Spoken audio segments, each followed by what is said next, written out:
ভিডিঅ'টি click কৰাৰ বাবে আপোনালোক সকলোলৈকে ধন্যবাদ।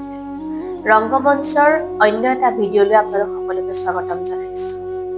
প্ৰথমে আপোনালোকলৈ নৱবৰ্ষৰ আন্তৰিক শুভেচ্ছা জনাইছোঁ। সকলোৰে দিনবোৰ শুভ হওক, অনাগত প্ৰতিটো দিন আপোনালোকৰ বাবে সুখেৰে পৰিপূৰক। আজি আহিছোঁ অন্য এটা ভিডিঅ'লৈ। আজিৰ কাহিনী ভাৰতৰ এক অনন্য ত্যাগৰ কাহিনী। ত্যাগৰ এক অনন্য নিদৰ্শনৰ কাহিনী আচলতে। এদিন স্বৰ্গত গুৰু বৈশিষ্ট্য, আচাৰ্য বিশ্বামিত্ৰ, দেৱৰাজ ইন্দ্ৰ সকলো এটা বিষয়ৰ ওপৰত চৰ্চা কৰি আছিল যে বিশ্বৰ সকলোতকৈ দানবীৰ, সকলোতকৈ ত্যাগী এতিয়াৰ সময়ৰ কোন। হঠাৎ গুৰু বৈশিষ্ট্যই ক'লে যে মোৰ দৃষ্টিত এতিয়া সকলোতকৈ ধনী দানী ৰজা হৰিশ্চন্দ্ৰ।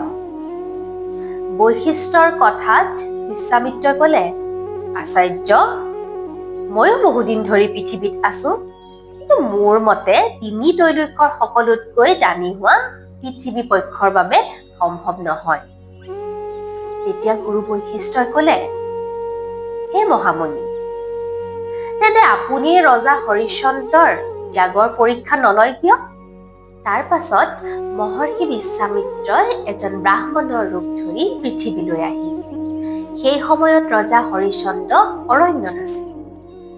ব্ৰাহ্মণৰূপী বিশ্বামিত্ৰক দেখি ৰজা হৰিশ্চন্দ্ৰই ক'লে, হে ব্ৰাহ্মণ দেৱতা, মই ৰজা হৰিশ্চন্দ্ৰ, কওক মই আপোনাক কিদৰে সহায় কৰিব পাৰো? তেতিয়া বিশ্বামিত্ৰই ক'লে, হে ৰাজন, মই বনে বনে ঘূৰি ফুৰা এজন তেনেই সাধাৰণ তপস্বী। বৰ্তমান মোৰ আপোনাৰ অনুগ্ৰহৰ কোনো প্ৰয়োজন নাই। তথাপিও কওঁ, বিশ্ব শান্তিৰ বাবে মই এক মহাযজ্ঞৰ আয়োজন কৰিছোঁ। হয়তো সেই সময়ত মোক আপোনাৰ সহায়ৰ প্ৰয়োজন হ'ব। তেতিয়া ৰজা হৰিশ্চন্দ্ৰই ক'লে, ব্ৰাহ্মণ দেৱতা, মই আপোনাক কথা দিছোঁ, ৰাজপ্ৰসাদৰ দুৱাৰ আপোনাৰ বাবে আঁঠুপহৰ খোলা থাকিব। আপুনি যেতিয়া ইচ্ছা কৰে মোৰ ৰাজপ্ৰসাদত আপোনাৰ পদধূলা দিলে পৰম কৃতাৰ্থ হ'ম। তেনেদৰেই সময় গৈ থাকিল। এদিন হঠাৎ ৰজা হৰিশ্চন্দ্ৰৰ ৰাজপ্ৰসাদত সেই ব্ৰাহ্মণ দেৱতাৰ আৱিৰ্ভাৱ হ'ল। ৰজা হৰিশ্চন্দ্ৰই তেওঁক চিনি পাই আদৰ সন্মানেৰে আনি বহুৱাই সুধিলে, মহৰ্ষি, আপুনি যে যজ্ঞৰ কথা কৈছিল, যজ্ঞৰ কাম কাজ কিমান দূৰ আগবাঢ়িছে? কওক মই আপোনাক কিদৰে সহায় কৰিব পাৰো? বিশ্বামিত্ৰই কৈছে, মোৰ যজ্ঞৰ প্ৰায়বোৰ কামেই সম্পূৰ্ণ হৈছে, কিন্তু এটি দানৰ আশা কৰিহে মই আপোনাৰ ওচৰলৈ আহিলো। ৰজাই ক'লে, কওক মহৰ্ষি, আপোনাৰ যজ্ঞৰ বাবে যদি প্ৰয়োজন হয় মোৰ প্ৰাণ দিবলৈও কুণ্ঠাবোধ নকৰো। তেতিয়া বিশ্বামিত্ৰই কৈছে, ৰাজন, প্ৰাণ ভিক্ষা মোক নালাগে কদাপি, কিন্তু মোৰ শংকা হৈছে যি ভিক্ষা মই বিচাৰি আহিছো সেয়া জানো তোমাৰ বাবে সম্ভৱ হ'ব? ৰজাই ক'লে, কওক মুনিবৰ, আপোনাৰ ইচ্ছামতে দান দিবলৈ মই অৰণ্যতে প্ৰতিজ্ঞাবদ্ধ হৈছিলো, আৰু সেই কথা মই পাহৰা নাই। বিনা সংশয়ে আপোনাৰ মনৰ ভাৱ প্ৰকাশ কৰক। তেতিয়া পুনৰ বিশ্বামিত্ৰই কৈছে, হে ৰাজন, যদিও তুমি অভয় দিছা, তথাপিও মোৰ মনে নামানে যে তুমি মই বিচৰা দান প্ৰদান কৰিব পাৰিবা। তথাপিও কওঁ, মোক দান হিচাপে তোমাৰ সমগ্ৰ ৰাজ্য, ঐশ্বৰ্য বিভূতি আৰু স্থাৱৰ অস্থাৱৰ সকলো সম্পত্তিৰ প্ৰয়োজন। ব্ৰাহ্মণৰ কথা শুনি ৰাজপ্ৰসাদৰ সকলো আচম্বিত হ'ল। ৰজা হৰিশ্চন্দ্ৰই হাঁহি মাৰি ক'লে, হে দেৱ, আজি হন্তে মোৰ সমগ্ৰ সম্পত্তি তোমাক প্ৰদান কৰিম। ব্ৰাহ্মণৰূপী বিশ্বামিত্ৰই হাঁহি মাৰি ক'লে, ধন্য ৰাজন, ধন্য। পিছে দক্ষিণা অবিহনেতো দান অসম্পূৰ্ণ, গতিকে মোৰ দক্ষিণা দি তোমাৰ দান সম্পূৰ্ণ কৰা।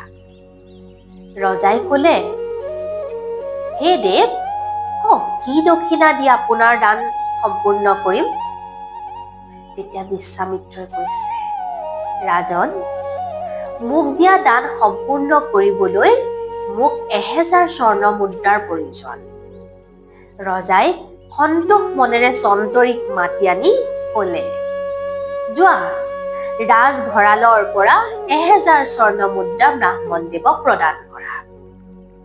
বিশ্বামিত্ৰই তৎক্ষণাৎ বাধা দি কৈছে, ৰ'বা ৰাজন, তুমি পাহৰি গৈছা যে তুমি মোক সৰ্বস্ব প্ৰদান কৰিছা। এতিয়া এই ৰাজ্যও মোৰ আৰু ৰাজভঁৰালো মোৰ। এতিয়া তুমি মোৰেই ৰাজভঁৰালৰ পৰা কি মোকেই দান দিবা? ক্ষমা কৰিব দেৱ, হৰিশ্চন্দ্ৰই কৈছে, মোৰ ভুল হৈছিল। মোক মাত্ৰ আজি সন্ধিয়ালৈকে সময় দিয়া। 1000 স্বৰ্ণ মুদ্ৰা তোমাৰ হাতত দি মোৰ দান সম্পূৰ্ণ কৰিম। বিশ্বামিত্ৰই কৈছে, সাৱধান ৰাজন, সন্ধিয়া বন্দনৰ আগত যদি মোৰ দক্ষিণা নাপাওঁ, তোমাৰ দান মই গ্ৰহণ কৰিব নোৱাৰিম। ৰজা হৰিশ্চন্দ্ৰ পত্নী শৈব্যা আৰু পুত্ৰ ৰোহিতেশ্বৰক লগত লৈ ৰাজপ্ৰসাদৰ পৰা ওলাই গ'ল। যেতিয়া মানুহৰ হাতত ক্ষমতা নাথাকে, যেতিয়া সম্পত্তি নাথাকে, তেতিয়া আপোনজনেও গা এৰা দিয়ে। ৰজাক 1000 স্বৰ্ণ মুদ্ৰা দি সহায় কৰা কোনো মানুহেই নোলাল। নগৰৰ পুঁজিপতি, ডাঙৰ ডাঙৰ ব্যৱসায়ীবোৰেও তেওঁলোকক দেখি আঁতৰিহে গ'ল। উপায়ন্তৰ হৈ ৰজাই কীতদাসৰ বজাৰত নিজকে বিক্ৰী কৰিবলৈ পণ কৰিল। শেষত গংগাৰ তীৰত সদাহ কৰা এজন চণ্ডালে 1000 স্বৰ্ণ মুদ্ৰাৰ বিনিময়ত তেওঁক ক্ৰয় কৰিল। তেনেকৈ ৰজাই মহৰ্ষি বিশ্বামিত্ৰৰ দক্ষিণা আদায় কৰি তেওঁৰ দান সম্পূৰ্ণ কৰিলে। আনফালে মহাৰাণী শৈব্যা আৰু তেওঁৰ পুত্ৰ, যি ৰাজ অট্টালিকাত ৰাজসুখ ভোগ কৰি আছিল, এতিয়া এটি সামান্য জুপুৰিত অনাহাৰে অনিদ্ৰায় দিন কটাবলগীয়া হৈছে। আৰু ৰজা হৰিশ্চন্দ্ৰ, যি চণ্ডালৰ কীতদাস হৈ শ্মশানৰ সদাহৰ সকলো কাম কৰিছিল, তেওঁলোকৰ পৰীক্ষা ইমানতেই শেষ হোৱা নাছিল। এদিন মাজনিশা ৰজা হৰিশ্চন্দ্ৰৰ শ্মশানত এগৰাকী মহিলাৰ কান্দোন শুনি তেওঁ তৎক্ষণাৎ ওলাই আহিল। দেখিলে যে কোলাত এটি শিশু লৈ এগৰাকী মহিলা শ্মশানৰ বাহিৰত ৰৈ আছে। হৰিশ্চন্দ্ৰই মহিলাগৰাকীক সুধিলে, হে দেৱী, কোন তুমি? তেতিয়া মহিলাগৰাকীয়ে ক'লে যে তেওঁ নিজৰ পুত্ৰৰ অন্তিম সৎকাৰৰ বাবে আহিছে। মহিলাগৰাকীৰ মাতটো চিনাকি যেন লাগি তেওঁ পুনৰ সুধিলে, দেৱী, তোমাৰ পুত্ৰৰ নাম কি? মহিলাগৰাকীয়ে ক'লে, ৰোহিত। ৰজাৰ মূৰত যেন সৰগহে ভাগি পৰিলে। অস্থিৰ হৈ তেওঁ আকৌ সুধিলে, দেৱী, তোমাৰ নাম কি? মহিলাগৰাকীয়ে উত্তৰ দিলে, শৈব্যা।